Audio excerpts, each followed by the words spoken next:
All right, good day, everybody. It's Jonathan back with another tech tip for you. Uh, Even though we just celebrated Labor Day, it's still hot out there. I want you to think about something, and that is running the appropriate washer fluid in your vehicle. Now, this can be gas or EV if you're following along with the campaign that I've been doing, gas versus EV. Because really, if you have a windshield, you need washer fluid. Now, here's why I recommend, if you can see on the bottle, I recommend -20, and I run this in my vehicle year round. Now, the reason why I do is because of habit and lack of worry or having to remember. Now, you might wonder, well, John, it's the middle of the summer. Why do I need -20? Well, what happens is, or what can happen, is let's say you have, there's actually few different variables. You might have a car wash pass. You might live in a certain area where you just don't need to have a whole lot of use for your windshield washer fluid, and so it actually can take quite a long time to go through a whole gallon, which is typically the size capacity of your washer reservoir. So it can take quite a while. And now here's the danger. Not really danger, but here's the rub. The reason why I run -20 washer fluid year round is because it costs the same as 0 or 32-degree washer fluid. And really, I know you can get some other washer fluids that have fancy features, extra doodads, wash detergents in them for washing your windshield, but really, your windshield wipers are not meant to be washing your windshield. I know it kind of does happen, but that's not their job.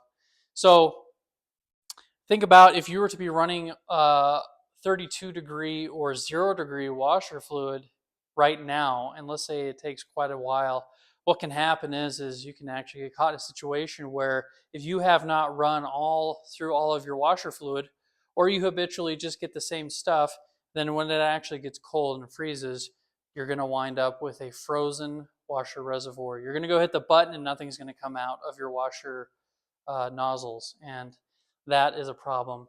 So this jug here costs about $4, and getting your, depending on how bad it is, when your washer reservoir freezes, that can cost you $200 or $300.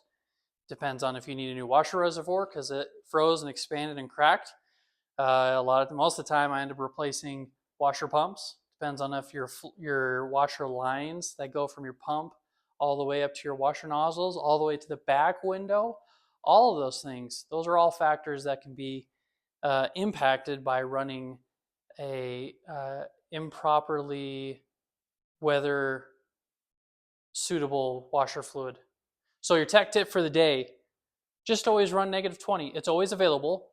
And I recommend getting washer fluid from name brand or name brand, common brand parts houses. I did run into a situation where I'd actually just gotten some -20 washer fluid from the grocery store because they had some sitting out front, and it got down to -10, and my washer fluid froze just a little bit. It was like starting to ice up, and then I added some more of the right stuff, and it actually kind of improved it. And so, again, just run -20 year round. If you live in an area that has the kind of temperature swings like we do in East Idaho, you got hot summers and you get freezing cold. The coldest we generally get is about -10, -20, not even -20, -15, just for a little bit.